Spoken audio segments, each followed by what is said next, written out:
27 to 9, and my next guest is the man from Your Family, Your Money. We've had him on before. We love having a chat with him. He's Wilson Luna. Welcome back. G'day, Walter. How you going, mate? Very good. Now, tonight, just before we get into our subject, I want to ask you our icebreaker, because we're a nation of bargain hunters, and the cost of living rising every time we pick up our bills.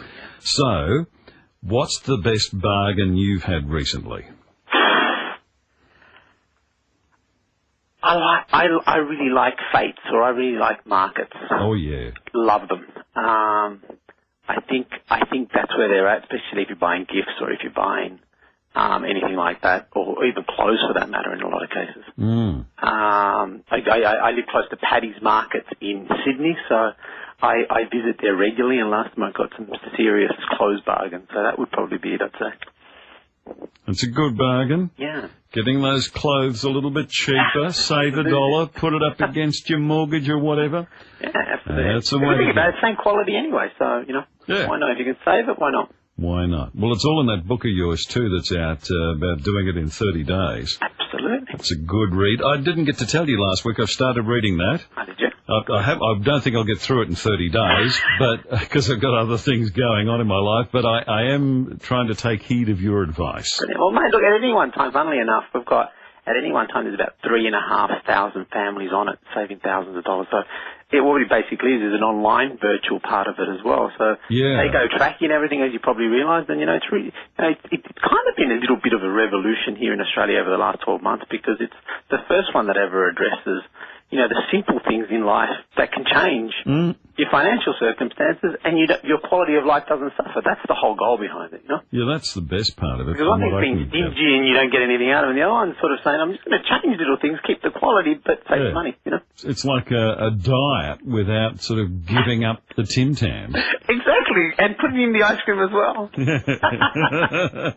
Now, tonight I want to know how to be prepared if, when I do, becomes I don't. Yeah. This is a look. We did a book, Real Money Advice for Divorce on, and it just pretty much it was the first money book that related to divorce. And what we did was, everybody writes about the legal aspects and all the emotional aspects, etc. And we write about that as well. But our main research is saying, when we talk to people 3-5 years down the track, the one regret that they had, believe it or not, was the fact that they didn't get what they thought they should have in their property settlement. Yeah. Out of everything, it was really interesting. We asked, we open-ended the question. So we said, what do you regret?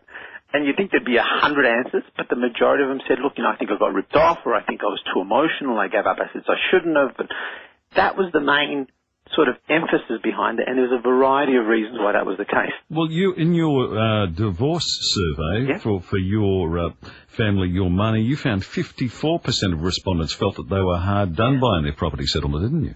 Absolutely, yeah. And so that's a huge number. That is, as you say, the majority. Yeah, and I think a big part of it, just about every single time when it relates to money, when it relates to money or any circumstance like that, whenever there's emotion involved, our intelligence level just drops to the floor. And, we know retailers use that to their advantage all the time, So that's why they come up with things like, I don't even know if you noticed, they've got Easter eggs, 4 months out, and they already start working the cycle. I noticed, believe me.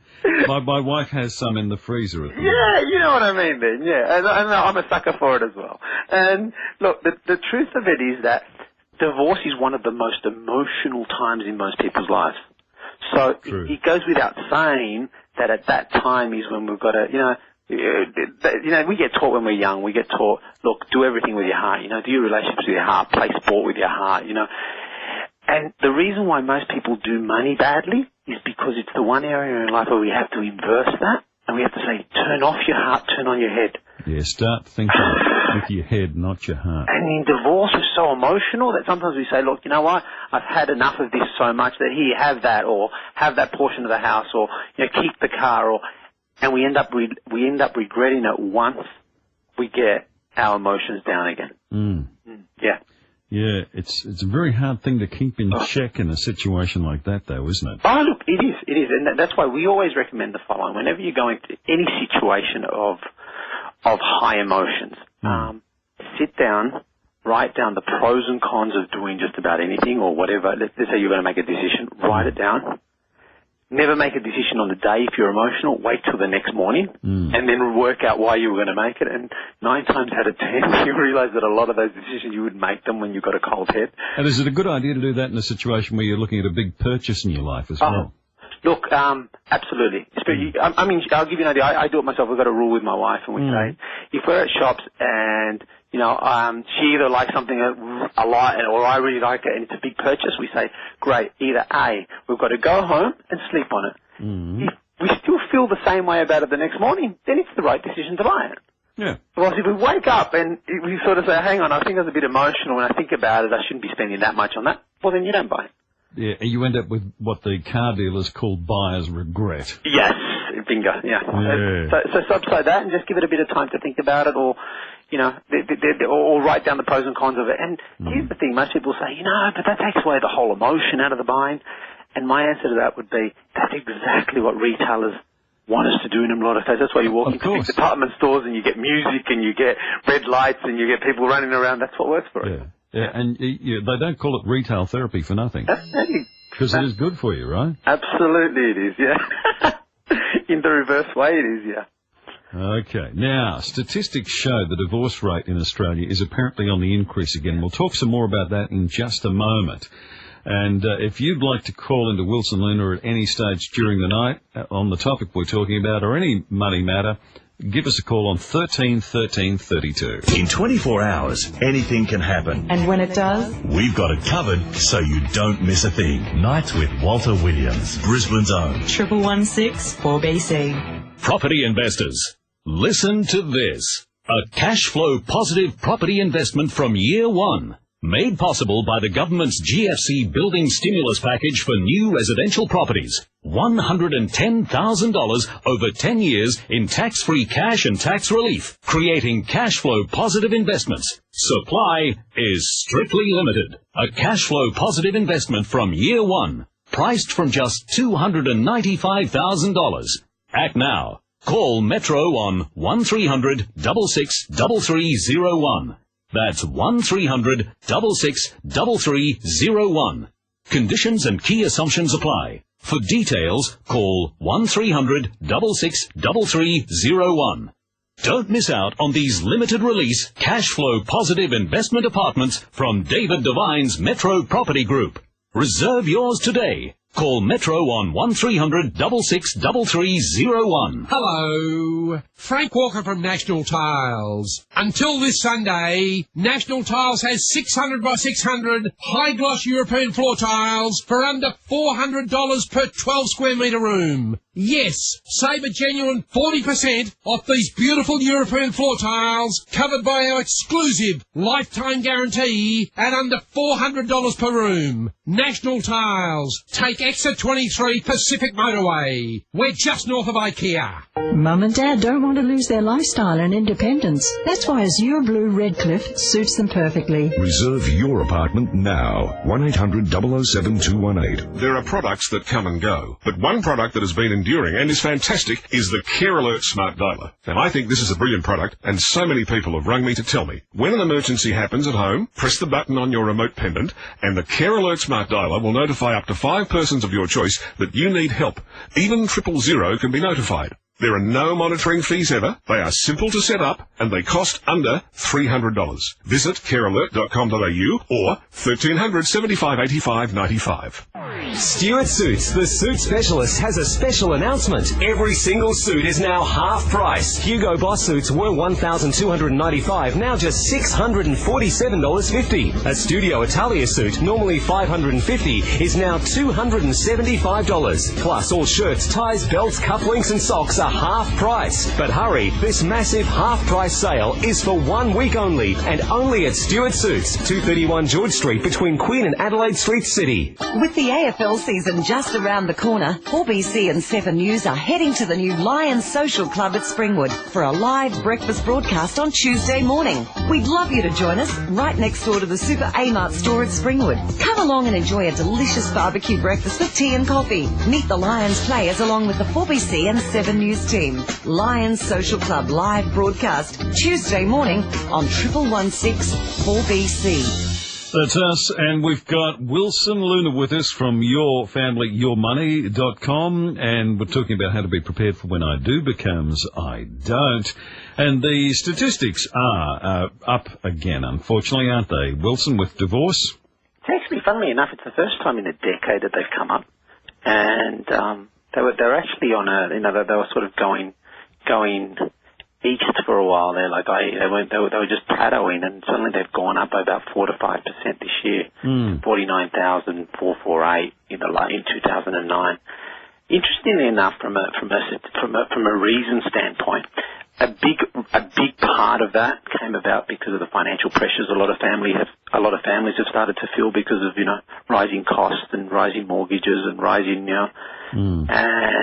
and that's attributed a lot. And if it wasn't the main reason, it was that the marriage was already on the rocks, and that sort of tipped it over in a lot of cases. Yeah. So a big proportion of it was actually money related, or at least the tightening of budgets related. So you hear that a lot, don't you? That arguments over money end up in divorce.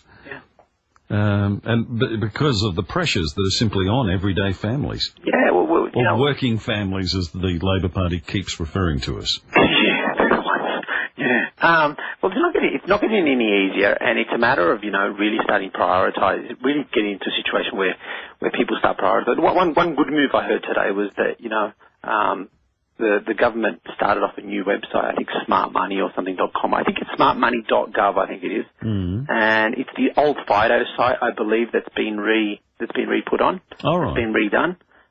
Which, is a move in the right direction in a lot of cases, because we're big advocates of, anything that helps families in terms of financial literacy is the way that we need to be going. And even from a government perspective, you want that to come down that way, Do you think they're taking a leaf out of your book and your website? Mate, look, it isn't. I always say, the more the better, because it just gives you more access to different people. Some people will prefer to use, different websites. They feel more comfortable with them, and some people will prefer to use, whichever. It doesn't, from our perspective, it doesn't matter where they go, as long as they're getting the resources or they're getting pointed in the right direction. You love the competition, don't you?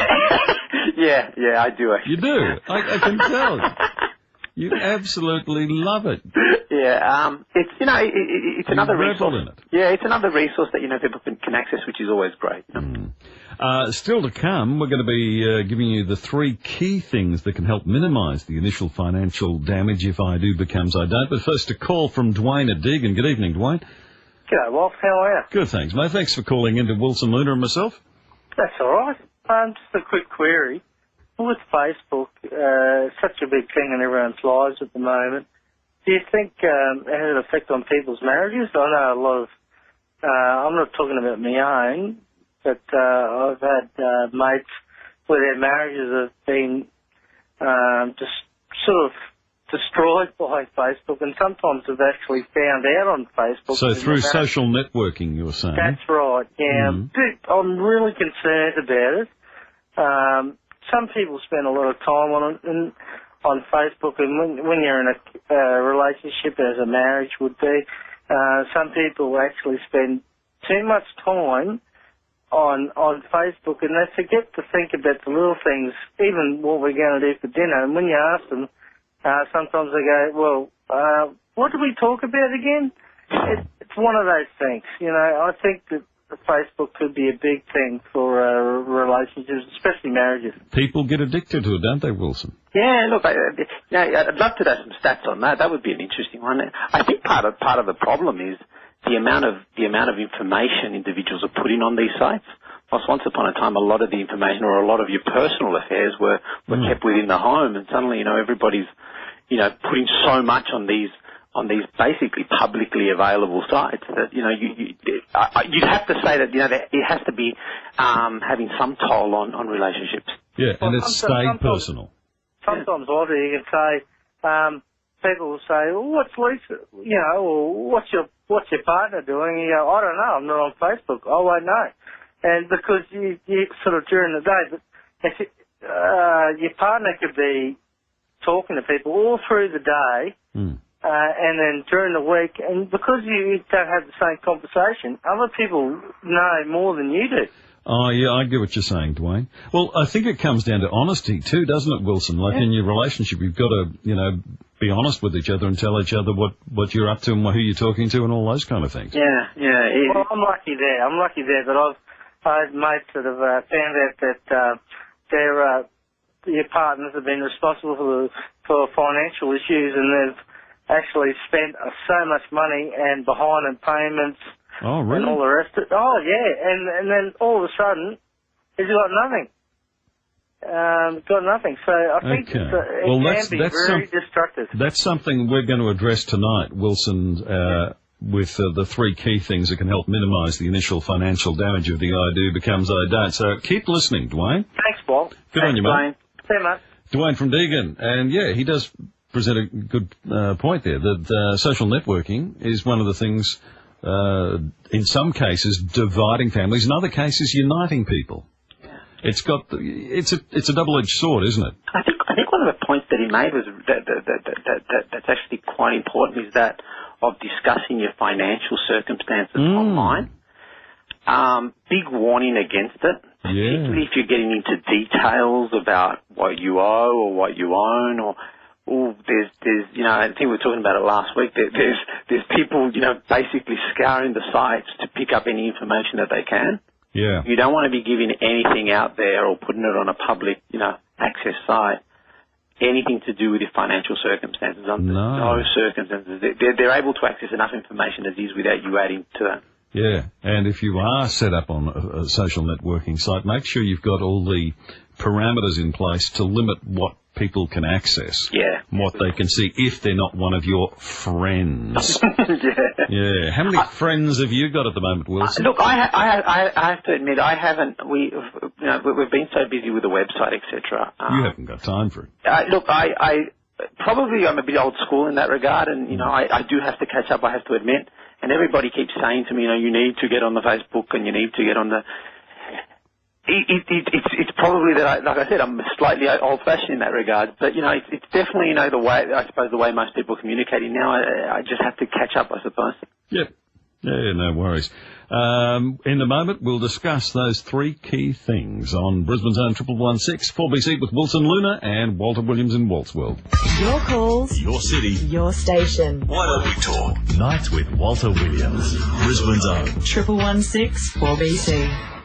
Pestrol Ultra is the continuous automatic insect control system with natural pyrethrins, nature's most effective insecticide. Insects detect Pestrol and try to escape outside. If they don't leave, they die. You can even leave your doors and windows open. Pestrol Ultra costs just $74.95. Gets rid of flies, mozzies, ants, moths, dust mites, cockroaches and other insects. And it's fully programmable. Best of all, Pestrol is biodegradable and safe around your family and pets. Pestrol even comes with a 30-day money-back guarantee. Free call 1-800-338888 to order your Pestrol Ultra for $74.95 plus postage. 1-800-338888 or visit us online at pestrol.com.au. Hi, Jamie Dury here. Now, March 26th, we're asking everyone to turn off their lights for Earth Hour between 8:30 and 9:30 p.m. But let's not stop there. There's plenty we can do beyond the hour. We can ride our bikes instead of driving. Take shorter showers. Let's walk where we're going. Or do big things like install solar panels on your roof. Small actions, big actions. This Earth Hour, let's go beyond the hour. Together, our actions add up. Visit earthhour.org.au for more. 4BC's Weekend What's On with Donna Lynch. The Hyundai 2010 model clearance is now on. Award-winning i30 now at $18,990 drive away. Balimba Girl Guides invite you to their big family fun days Saturday afternoon at their hut at Balimba from 2. There's a jumble sale on Saturday morning from 8 till midday at Beachmere Uniting Church, corner of Morton Terrace and 2nd Avenue. And the Brisbane Snow Show is on all weekend at the R&A Showgrounds. For more details, go to 4bc.com.au. G'day, Craig Millery, CEO of Beyond Building Energy. The time to switch to solar power is now. Energy prices are on the rise, and in only a few months, the rebates will be cut. Don't delay, or you will miss out on affordable solar power. From just $14.95, you can start saving. Plus, if you find a cheaper advertised price, we will beat it by 10% and upgrade your inverter for free. That's our price promise. So make the switch today. Enjoy free energy from the sun and take control of your power bills. Switch to solar power now. BeyondBuildingEnergy.com. Terms and conditions apply. 4BC. In 24 hours, anything can happen. And when it does, 4BC News is there. Brisbane's own. 1116 4BC. You better believe it. And right now, Wilson Luna is with us from Your Family, Your Money. Coming up next hour, though, psychic readings with animal communicator and medium Amanda de Warren. So call now if you'd like Amanda to contact your pets who might have passed over, or those that are still with us, and she'll also be helping with some animal behaviour issues. After 9 tonight, between 9 and 10. Antiques and Collectibles after 10 with Rick Milne, our guru of garbage. All to come on the show. Wilson, now let's address these three key things that can help minimise the initial financial damage when a marriage becomes a divorce, basically. Yeah, three key things. The first two are the most important. Mm-hmm. If you find that for whatever reason the marriage is on the rocks, these are the things you should consider. Okay. If you're the partner, and in most households there's one partner that takes care of the money and the other partner is more the dormant one that isn't fully aware of all the finances, etc. Mm-hmm. Our recommendation is always both partners should have equal understanding and knowledge of what happened in the finance. But the reality is that in most cases there's one that pretty much controls the finances and the other person sort of assists or isn't totally across it. This is what you've labelled don't live in a financial dictatorship. Bingo. Mm. Yeah. You do not, if you are the partner that does not control the money, you need to get across it. You need to know where all the accounts are. You need to get a very good understanding of any shares that you might have. You need to understand anything relating to your finance, how much mortgage you've got, how much car payments, what assets you've got. You need to get so across it that if something that was to happen, you've got enough understanding to know what to go for or what not to go for, or what the rightful property settlement would be in those circumstances. Okay, and also, I guess, passwords and everything else you'd need to know too. Absolutely. In this age of internet banking. Oh, look, passwords, logins, all of it. Yeah. You can't afford not to, especially if your marriage is on the rocks. Get on to get informed. Number two, or even just heaven forbid it happens, people pass away for whatever reason. Oh, look, totally agree. Yeah, you should have them handy. Both partners should always have them. Yeah. And secondly, have an emergency file. You never know how quickly, in some circumstances, separation, unfortunately, sometimes it gets very emotional. There might be some violence involved. There might be some, you need to get out in a hurry. You might be locked out. There's so many different circumstances that what you always want is you want to have an emergency file, similar to what you're talking about, Walter, which is, having all the data in there, having all your birth certificates, having a copy of, your mortgage statements, insurance policies, deeds, super funds, etc. You want them all available there. So if you did need to go in a hurry or if you did need to leave, you've got it all there. You've got it all in one easy access file, because in a lot of cases, some people find it hard to go back and access these documents. And when things get really tough, the communication sometimes breaks down and the other partner purposely won't give you access or won't point you in the right direction. And once again, an emergency file like that would be also very handy in a January event like we experienced here in Brisbane and Ipswich and Toowoomba. Yeah, 1,000,000% agree. And have that file, if you can, off-site as well. Oh, okay. There's another tip. Yeah, have it off. Have it somewhere off. It is so recommended. Even if you leave it at the accountant's or in a bank vault or whatever. Yes, because like you just said, that's top point. I mean, if something like that was to happen, how would you go back? How do you access it? It could all be lost or. You really do want to have an extra copy. That's right. Well, I've lost my millions of dollars worth of share certificates now, and I just don't know what to do. I thought it was 10 million last time we chatted, Walter. Okay, I'll keep that quiet. I was going to save you a spare seat in the private jet. That stays between me and you, don't worry. But seriously, on that, it is handy to have. I mean, we've had to go through the experience today of going to the local courthouse to get our marriage certificate and our birth certificates renewed, because that sort of stuff we should have had in an emergency file. Yeah. But also in a situation where people, maybe divorce is on the cards, maybe that's a good thing to have. And finally, be willing to act fast, you say. Yeah, if something drops on you in a hurry or or, you need to get an RE, you need to be able to access the organisations you need to go to and the files and the accounts and everything fast. So get prepared to do that if you're in that circumstances. And I'm not implying that if your marriage is great and everything's going great, the minimum you do need to do, however, is get across all your financial circumstances. Right. That's whether it's going good or bad. You should always be aware of it. Yeah. Exactly. Yeah. Wilson Luna, thanks for your time tonight. Thank you, Walter.